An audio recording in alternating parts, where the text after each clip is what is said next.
Baby number 2, coming December 2023. Buckle up, bitches. Yes, just 13 months after baby number 1. This is going to be an extremely long video, so grab a coffee, a glass of wine, your spicy water, put in your headphones, get your steps in, do your laundry, doesn't matter to me. But please do be sure to listen to the entire video because there is so much that we are going to cover and all of the context is necessary. My name is Annie, and if you are new here, I help women enjoy their lifts again and health and fitness coaches build profitable and sustainable businesses without selling their soul to vanity metrics. I own a personal brand called Annie Miller Concepts, and today we're diving into that personal side. But no worries, there will be takeaways and perspectives shared for the parent, entrepreneur, and mom either navigating fitness pre or postnatally, or like me, both. It would not be on brand for me to begin this video without some hefty boundaries, so let us slap down some big disclaimers. First off, it is ridiculous in my opinion that I even have to say these, but also fully necessary in today's culture of lacking the ability to take in content and then pause and discern whether or not said content is directed at you personally before reacting, responding like a child of an asswipe. Which, to be fair, none of my people do. You guys are the real MVPs. With that, this is our story. It's completely personal, my own experience, set of circumstances and context. It's so individualized. I'm not telling anybody what to do, not asking for opinions or judging what anyone else has done or wants to do. That is something I have found so fascinating about the entire prenatal labor and postpartum journey so far, is that it is something that nearly half the population is going to experience, making it very common, but still incredibly individual from woman to woman. I personally love it. There's so much room for connection, even with the differences that we may experience. And that is why I share my story and my process. I hope there is something, even one thing, that you can take away from this video. Please keep it respectful in the comments and know that I will respond at my own discretion. Remember that I or any other creator or personal brand does not have to share these pieces of our lives. It's a privilege. Okay, I hate disclaimers. Let's go.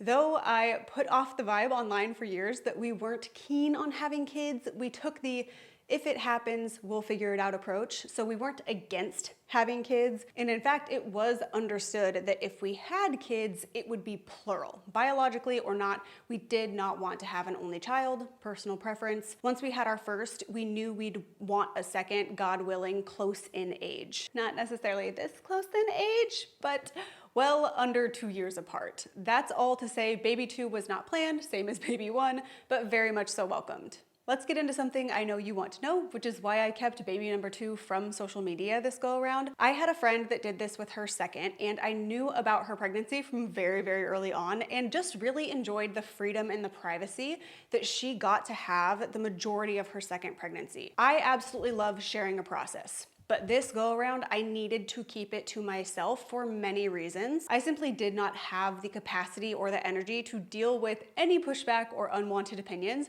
And I understand that in me putting something out, it may open the door for people to share their opinions or projections, regardless of me putting up a multitude of disclaimers. I just had no capacity for that, especially being 3.5 months postpartum at the point of getting pregnant again. I also thought that there would be something fun about doing a reveal later down the road, and here we are. I hope that this is fun for you because it certainly is for me. I had always planned to take 1-year photos with baby number 1 in the same dress that I did his maternity shoot in. So of course my creator brain went to doing that, holding baby number 1 while wearing the dress that I wore for his maternity shoot, and then also being pregnant again in that same dress. I obviously want that photo for myself, but I do think that it will be a fun way to share the news with my audience. So I really got to have both, and when I say both, I mean I got to have the privacy and the joy of being pregnant again and sharing with my close friends and family while still documenting the process to share with my greater audience closer to the end of my pregnancy, which is now with you guys. And this pregnancy was so vastly different than my first, physically, mentally, life situationally, and so I definitely did want to share that.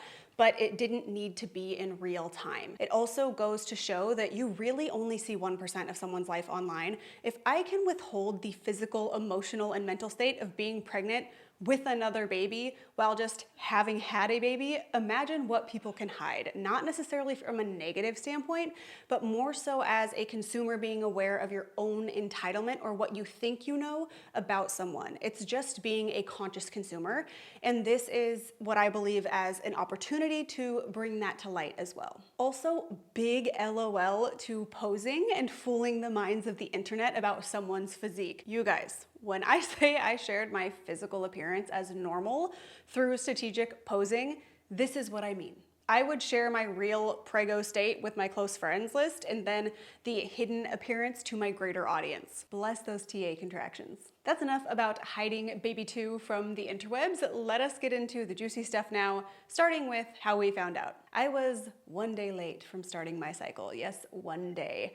I was one of the lucky ladies whose cycle returned at 6 weeks, every 28 days like clockwork. I was tracking my cycle, but ovulation was definitely still all over the place. I had my normal PMS symptoms and then nothing, which was identical to baby 1. So the day that I should have started, there was no blood and no PMS symptoms. They all stopped. I felt normal as you can at 3 to 4 months postpartum. If you know, you know. I literally made Nate go get me tests that day. The test said negative, but I immediately said I'm pregnant. Actually, I said that if I wasn't postpartum and aware that things can be very wonky from a hormonal standpoint, I would definitely say that I'm pregnant. But there was some level of questioning and doubt because of being so early in that postpartum period. I continued taking tests for the next 7 days. I'll put up a video here or on the gram of me sending it to my sister, my mom, and some close friends when that first faint line appeared. Tell me that's not the faintest second line. Where's my finger? Do you see it? The faintest. I'm testing again in 2 days. The line just continued to get darker for 7 days. Then we did an official test with our family medicine doctor at baby 1's 5-month appointment, I think it was, confirming the pregnancy. Nathaniel was not fully convinced by the home test, but I was definitely positive. The other big indicator, oh my gosh, you guys, my milk supply tanked like nobody's business. You can see my supply here. Disregard the different shades of purple. Just look at the overall volume. It was crazy. This made me sad, but also we had just started topping baby 1 off with formula at 4 months. So he was taking in like 30 to 35 of milk and then like 5 to 10 of formula. So that ratio just gradually, but also kind of rapidly shifted. Luckily, it worked for him. Now for our initial feelings upon finding out that we were pregnant with baby number 2. When the first test was negative, Nate said to me, "Give me another baby." And I laughed. Much different vibe than the first go around. If you haven't listened to my podcast on that, check it out. I'll link it in the description. We very much so enjoyed having baby number 1, and I confirmed that we did want a second one very close in age. We are 2 adults. We are very aware of how one becomes impregnated. So we knew that I could be pregnant this second time. If it was in fact negative or continued to be negative, then we had discussed that we would probably try around the 6-month postpartum mark. The only actual concern that I had was how fresh my C-section was and the integrity of my tissues. I was unsure if there were risks involved with my uterus attempting to grow a new placenta or if the placenta attached to the tissue on the C-section. These are all things that I discussed with my OB once I was established with her. She did not seem to be concerned, which definitely increased my confidence about our situation getting pregnant this soon after a C-section. At the beginning of the video, I mentioned that this has been a much different pregnancy. So what has been different? First off, medical care changes. 1, having insurance and access to medical care, and then that meaning anti-nausea meds and options for such issues in my pregnancy. Everything was new the first time, pregnancy and postpartum, the physical, mental, emotional, spiritual, life situational, it was all new. With baby number 1, we were building our first house. Stress was super high, which became more clear with the lack of stress that we've experienced this go around. We are established in our house, we have everything we need for a baby, and just have more experience under our belts after baby number 1 From a relationship standpoint, expectation standpoint, business standpoint, how we raise babies standpoint, the lack of stress this time really made clear how much stress there was the first time. It's not that we've figured out raising babies, but we have tools in the toolbox now. For our first baby, I literally took 5 to 7 different courses, I think, between sleep and feeding. And I'm not a baby person. I intuitively know my baby now because of taking these courses and learning what to look for. So we're both more comfortable with having another baby while expecting that it may be totally different than baby number one. But again, tools. We have tools. There's a level of familiarity now. Competence builds confidence, and that applies to babies. What has been different physically? Physically, there was less morning sickness, meaning I could be consistent with my lifts. I also did not have the feeling that food was like caught in my throat constantly. This was a symptom that I felt nobody told me about the first time. I had no appetite, like there was a frog in my throat. I also didn't have to eat every hour this time, again, due to not having that nausea. I also drank 160, yes, 160 ounces of water daily, like it was my only job throughout the first trimester. I don't know if it's due to the blood volume doubling during this time, but this made such a massive difference for my second time around. Also, my feet didn't hurt. My weight gain in my first pregnancy went like this: 15 pounds in the first trimester, then maintained for almost the entire second trimester, and then the rest of the weight gain came in the third with some weight loss right before birth. I think that initial weight gain and lack of movement with my first trimester and my first pregnancy just led to my feet hurting. I barely gained any weight my first trimester with baby 2, and my body had just expanded from baby 1 and had not yet returned to normal. I can't say if that's just my new norm or not, as my body didn't actually have a chance to like find equilibrium after baby number 1. When I say my body felt more familiar, my ribs were already expanded, as were my feet and my hips. The physiological changes had just already taken place. I am still not yet sleeping with a pregnancy pillow, whereas I needed that at week 14 with baby 1 in order to not wake up with hip or back pain. There were so many physical changes that were so drastic and fast the first time that just weren't a thing the second time around. And of course, if you followed my first pregnancy on Instagram, you know about the pituation. Knock on all of the wood, praise baby Jesus and Mother Mary in a manger, we have not had any MRSA infections this time. Yes, my first pregnancy, I got not 1, but 2 MRSA infections in both armpits, along with a yeast infection between my bouts of MRSA. It was a time. But today is about this pregnancy. So let's move on to what I am excited about. Why have the baby so close? In having the kids so close together, everything is still fresh. What I wanted to do better through pregnancy and postpartum is still in the front of my mind, which has been really fun to implement. We'll get into nutrition and training a little bit later. Also, the fact that we still get a full year with baby number 1 before having another baby. When you get pregnant that soon after, thoughts about robbing the first child of time with you definitely come into mind, or they did for me at least. But when I think about the fact that our first baby will get just over a full year with us to himself and in a much larger capacity than most babies, in the fact that Nate and I are both home, I was able to be excited about adding another baby to that mix without feeling like baby number 1 was missing out. Another thing was recovering from postpartum and being pregnant at the same time. This was the fun part. Here's a photo of 4.5 months postpartum and 4 weeks pregnant. I have been far less fragile with my training the second go around. I was able to continue progressing my lifts 3 to 4 days a week this time because of the anti-nausea meds. Bless. First pregnancy, I lifted maybe 1 time per week for the first 15 weeks because the nausea was just so bad and I didn't have access to meds. I literally laid on the couch the entire first trimester. Do not recommend, 0 out of 5 stars. The second go around, my body didn't feel nearly as foreign from a physical standpoint.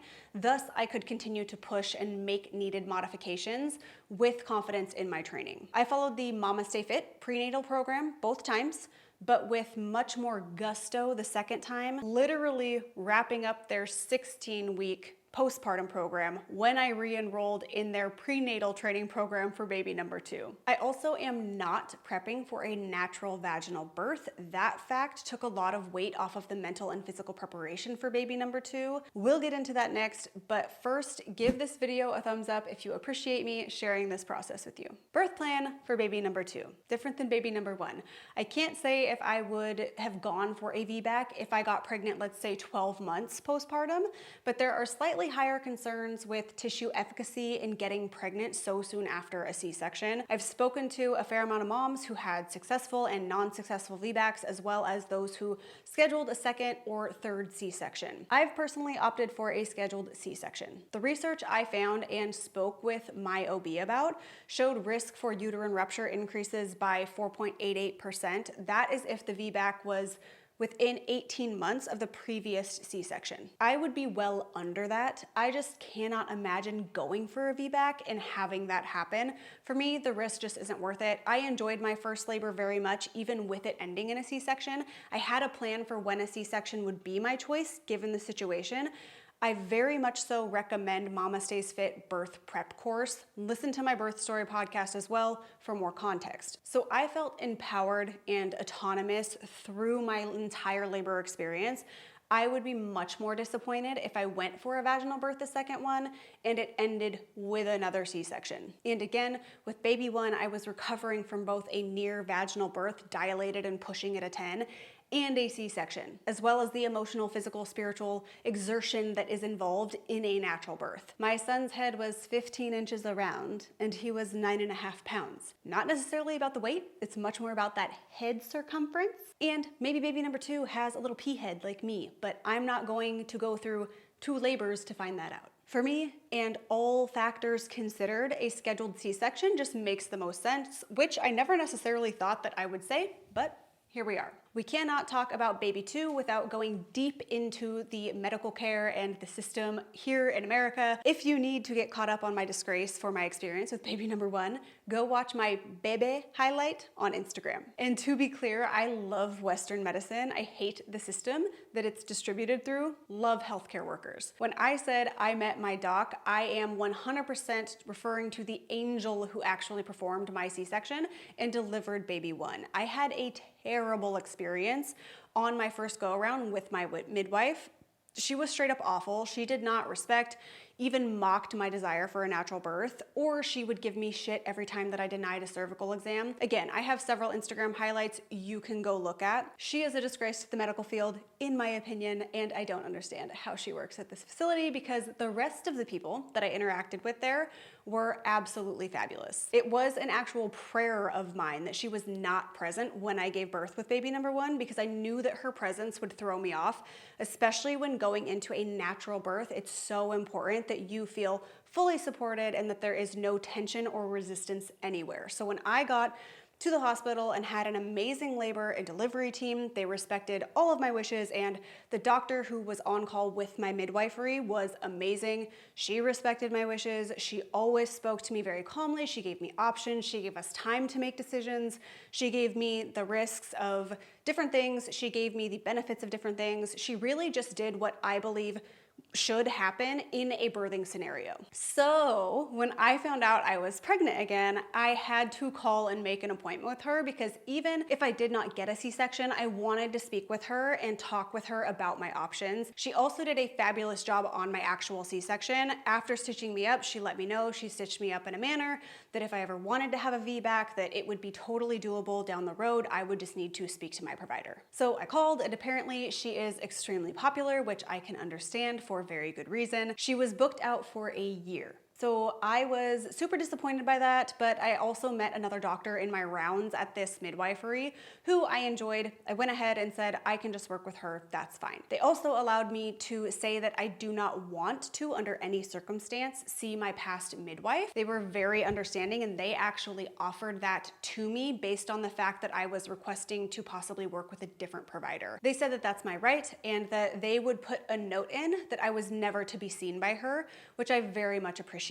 I get on the calendar with this other doctor, and then the clinic calls me back and says the doctor who did my C-section heard that I had called and she remembered me because it was one of the most active labors she's witnessed in 30 years. She said she was just curious about what I was doing for care, who my provider was, if I was going to try a home birth or a VBAC, what my plans were. This is what healthcare should be, especially for women. The night and day difference between this doctor and my midwife from my first pregnancy could not be further from each other. And I only bring light to this because I know that so many women have either had their pregnancy, labor, postpartum experiences either tainted or enhanced by healthcare providers. In calling me back, the clinic let me know that she is fully booked, as I said, but she's opening up one spot for me that she does not have time for because she wants to have me as her patient. In my first appointment with her, the medical assistant comes in and straight up was like, are we going for a VBAC? What do you want for your goals? And I said, oh no, I would just, I want to talk to her, but I'm totally fine doing a scheduled C-section based on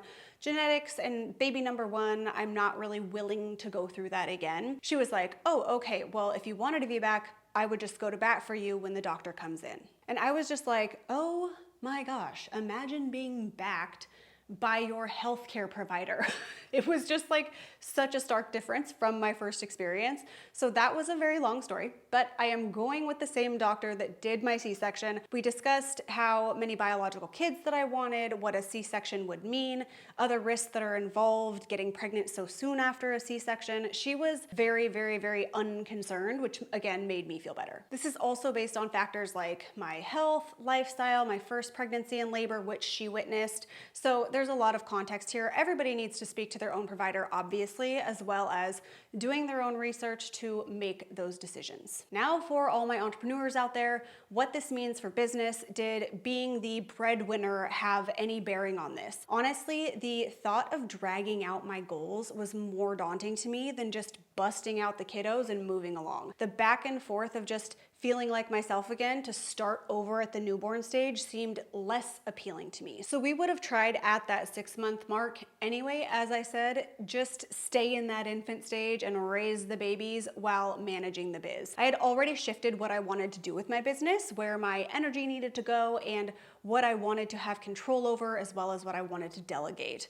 And my approach for the next 2 to 5 years in reaching my goals after having baby number one. None of that changes with baby number two. In fact, it just becomes more pertinent that I take that approach. Again, it was nice to already have established those facts and clarity in the process of becoming a mom with baby number one. You've seen the shift. I have terminated one-on-one services so that I don't have to be on calls. I've entered the YouTube space so that my content can be lifelong and far more strategic in my overall approach to media. This is all largely due to becoming a mom and just my priorities in life shifting overall. If babies do one thing for entrepreneurs, in my opinion, they demand the practice of essentialism, which you know I love for us. Let me remind you, this video, I hope, is a gift, and it is a privilege to receive this information. I appreciate you humans. I am so happy to answer any questions below, but I will answer at my own discretion. Keep it respectful, and please, no projections. I hope we're all emotionally mature adults here. This is a celebration. Don't embarrass yourself. Godspeed, and look out for 16 more videos from me in like my 9th month of pregnancy, because that's definitely when we film our next set. I will catch you guys in the next one.